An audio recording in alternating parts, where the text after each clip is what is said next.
Hello learners and welcome to week 20 of Reconstruction to Present.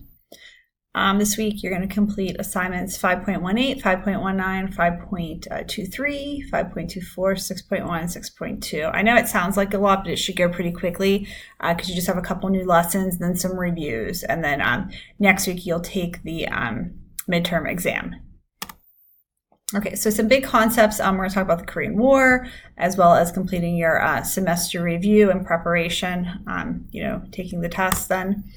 And here's a little video I found about 5 things we should know about the Korean War. It's often called the Forgotten War.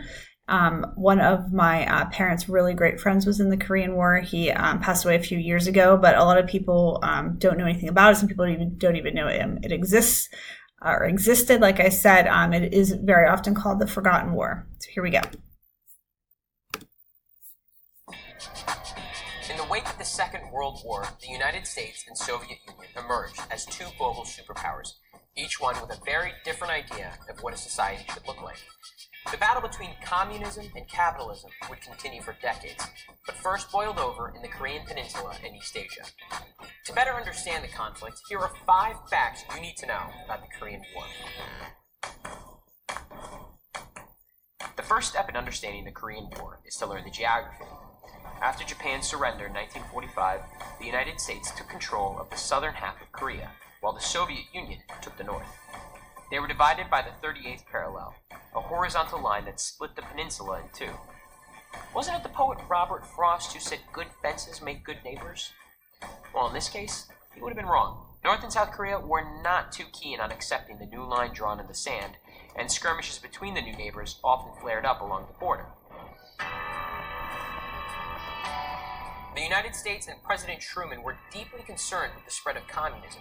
We are united in detesting communist slavery, which they viewed as a direct threat to American democracy. Truman also wanted to prevent Russia from gaining any more territory and believed communist North Korea was the Russians' first step towards world domination. Therefore, he believed he had no choice but to stop the North Korean army after they invaded the South in June of 1950.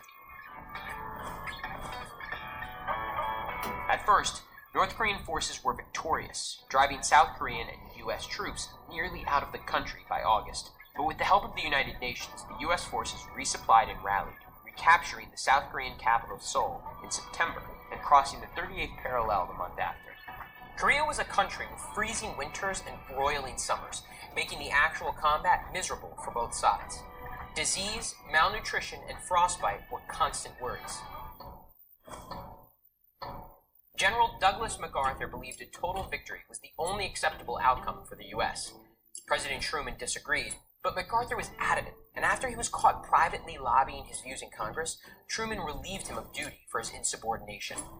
While all this was going down, North Korean forces had driven the UN troops back to the 38th parallel, and by May of 1951, the armies were more or less at a stalemate. For the next 2 years, neither side gained any significant ground, although fighting did continue both on land and in the air.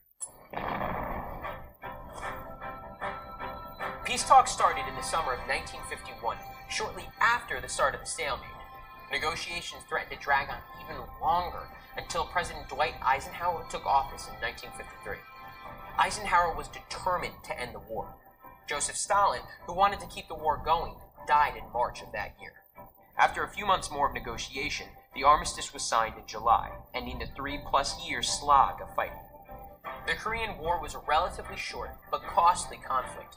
36,000 U.S. troops were killed, with over 100,000 wounded. 620,000 soldiers from North and South Korea were killed, but more disturbingly, 1.6 million civilians lost their lives throughout the Korean Peninsula. The 38th parallel still divides the two Koreas today, serving as a demilitarized zone. 4,400 yards of empty space separates the two countries, whose borders are defended by armed troops 24 hours a day, 365 days a year. Okay, so hopefully that gives you a better idea of the Korean War, or at least gives you a little bit of information. Like I said, there's a lot of people that know very little about it. It's often skipped over very quickly in schools.